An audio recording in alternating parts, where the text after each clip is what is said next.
எல்லாருடைய முகத்தை பார்க்கும்போது 2010 இதே மாதிரி ஒரு பால் வடிகிற அரும்பு மீச முளைக்கிற தருணத்தை தான் நான் சீமானுடைய கரத்தை கரம் பிடிச்சேன். அப்ப என் பேரு கூட சீமானுக்கு தெரியாது. இதே போல ஒரு கடைசியில ஒரு சேரை போட்டு உட்கார்ந்தேன். அறுத்தறிவம் வாரியர் அப்படிங்கிற கூட்டத்தில் 2009 மதுரையில கடைசி இருக்கையில உட்கார்ந்த துரைமுருகனை சாட்டை துரைமுருகனாக்கி இன்னைக்கு உலகத் தமிழர் மத்தியில் அறிமுகம் செய்து வைத்தது என்னுடைய அண்ணன் செந்தமிழன் சீமான். மாணவர்கள் எப்படி இருக்க வேண்டும் என்று சாக்ரட்டிஸ் கிட்ட ஒரு மாணவன் கேட்கிறான். சாக்ரட்டிஸ் சொல்றாரு, கொக்கை போல இருக்க வேண்டும், கோழியை போல இருக்க வேண்டும், உப்பை போல இருக்க வேண்டும், உன்னை போல இருக்க வேண்டும் என்று சொல்றாரு. கொக்கை போல இருக்கணுமா? என்ன கொக்கை போல இருக்கணும் அப்படின்னு கேட்கிறான். கொக்கு தண்ணீருக்குள் ஒற்றை காலில் தவம் இருக்கும், ஒற்றை காலை தூக்கி கொண்டு வலியோடு நிற்கும், நிறைய மீன்கள் போய்கொண்டே இருக்கும். எந்த மீன் சரியான எனக்கான உணவு என்று காத்திருக்கும், அந்த மீனை குறிவைத்து அது தாக்கும். அதே போல மாணவன் தனக்கான சரியான வாய்ப்புக்காக காத்துக்கொண்டே இருக்க வேண்டும் அந்த கொக்கை போல என்று சொல்றார். அப்புறம் கோழியை போல ஏன் இருக்கணும் அப்படின்னு கேட்கும்போது, கோழி குப்பையை கிளறிக்கொண்டே இருக்கும் தன்னுடைய உணவுக்காக. குப்பையில தனக்கான உணவை மட்டும் எடுத்துக்கொண்டு அந்த குப்பையை விட்டுடும். மாணவன் இந்த சமூகத்தில் நடக்கக்கூடிய அத்தனை தீமைகளை விட்டுவிட்டு தன்னுடைய நல்லதை மட்டுமே தேர்ந்தெடுக்க வேண்டும், நாம் மகிழ்ச்சி மாணவரை போல என்று சொல்றார். அதே போல உப்பை போல இருக்க வேண்டும். உப்பு எந்த உணவுல இருந்தாலும் உப்பு இருக்கு அந்த உணவுல தெரிஞ்சிடும், ஆனா உப்பு தெரியாது. அதே போல ஒரு மாணவன் தன்னை முன்னிலைப்படுத்தாமல் தான் செய்கிற செயல்களை முன்னிலைப்படுத்த வேண்டும். அதை இவன் தான் செய்தான் என்று தெரிகிற அளவுக்கு அவன் செய்யணும் அப்படின்னு சொல்றாரு. கடைசியா உன்னை போல இருக்கணும்னு சொல்றாரு. ஏன் என்ன போல இருக்கணும்னு சொன்னீங்கன்னு நம்ம கேட்கறான். மாணவன் என்பவன் கேள்வி கேட்க வேண்டும், உன்னை போல கேள்வி கேட்க வேண்டும்.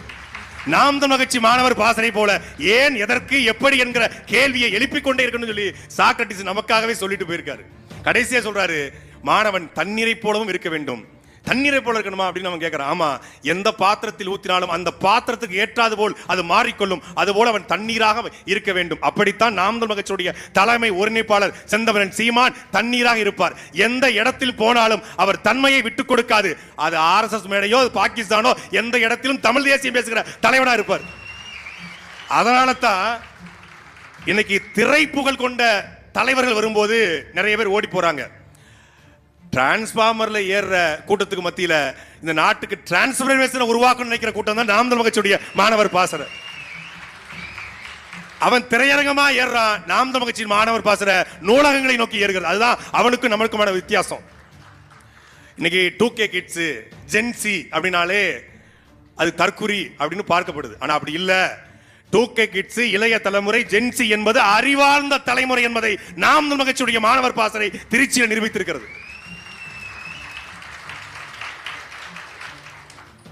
இந்த நாட்டில் நடந்த அத்துணை போராட்டங்கள், நீ எந்த போராட்டத்தை எடுத்தாலும் மாணவர்களுடைய பங்களிப்பு இல்லாமல் அந்த போராட்டம் வென்றது கிடையாது. இன்னைக்கு தமிழ்நாடு சட்டசபையில அமைச்சரவையில் இருக்கிற அத்துணை பேருமே மொழிப்போர்ல மாணவரா இருந்து போராடியவர்கள் தான் சட்டசபை இருக்காங்க. இன்றைக்கு திருச்சியில அரிஸ்டோல உட்கார்ந்து நீங்கள் ஒரு நாள் நிச்சயம் சட்டமன்றத்தையும் அலங்கரிப்பீங்க. படித்தவர்களுக்கு சபைதான் வெல்லும். அன்னைக்கு ஐயா துரைமுருகனா இருக்கட்டும், சசிகலா அவங்களுடைய கணவர் நடராஜன் ஐயா இருக்கட்டும், முன்னாள் சபாநாயகர் ஐயா காளிமுத்தா இருக்கட்டும், எல்லாருமே மாணவர்களாக இருந்து மாணவர் போராட்டத்தில் பங்கெடுத்து அதன் மூலமாக அரசியலுக்கு வந்தவர்கள். நீங்க இப்போ நாம் மகிழ்ச்சிக்குள்ள அடியெடுத்து வந்திருக்கீங்க.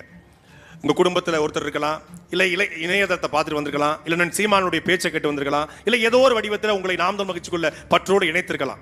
நான் உங்களுக்கு சொல்வது ஒன்னே ஒண்ணுதான், உங்கள் எல்லாருக்குமான இடத்தை நாம் மகிழ்ச்சி கொடுத்திருக்குது. நாம் நம்முடைய மொழிக்கு, நம்முடைய இனத்திற்கு உண்மையா இருப்பது போல் நாம் ஏற்றுக்கொண்ட தலைமைக்கு உண்மையாக இருந்தால் ஒரு நாள் நாமும் சபையிலே, நாம் செல்லுகிற சபையிலே நாம் கொண்டாடப்படுகிற இடத்துக்கு வருவோம் என்பதற்கு நானே எடுத்துக்காட்டு. கஷ்டங்கள் வரும், கட்சியில மாவட்ட செயலர் கூட பிரச்சனை, மாநில பொறுப்பாளர் பிரச்சனை வரதான் செய்யும்.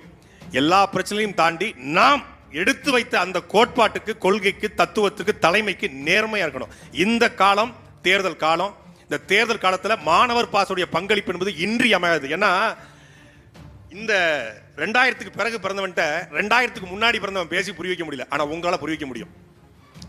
உங்களால அவனை புரிய வைக்க முடியும். டேய், நான் எதுக்கு இந்த களத்தில் நிக்கிறேன், எதுக்காக சீமானுடைய கரத்தை பிடிச்சிருக்கிறேன், ஏன் நாம் மகிழ்ச்சி நிக்கிறேன், எதற்கு கொள்கை முக்கியம், ஏன் கோட்பாடு முக்கியம், ஏன் இலக்கு முக்கியம், ஏன் தமிழ் தேசியம் முக்கியம் என்பதை நீங்கள் உள்வாங்கினால் மட்டும்தான் நீங்க உங்க சக தலைமுறை நாசமாய் கொண்டிருக்கிறது. ஒரு தலைமுறை ஒரு தமிழ்நாட்டை சார்ந்த இளைஞர்களை தற்கூரி என்று நம்ம வாயாலே அழைக்கிற நிலைமைக்கு நாம் தள்ளப்பட்டிருக்கோம்னா அந்த இளைஞரை திருத்த வேண்டியதும் நம்முடைய வேலை. அந்த வேலையை உங்களுக்கு அண்ணன் சீமான் இன்றைக்கு உங்களை தயார்படுத்துவார். உங்களை தயார்படுத்துவதற்கு அண்ணன் சீமான் இருக்கார். அதே போல இந்த அரங்கத்துக்கு கொடுக்கிற 1000 பேரும் நீங்கள் ஒவ்வொருத்தரும் ஒரு 10 பேரை தயார்படுத்தினால் தமிழ்நாட்டில் எல்லா தற்கூரிகளும் தமிழர்களாக மாறுவார்கள். அந்த வேலையை நீங்க செய்யணும்.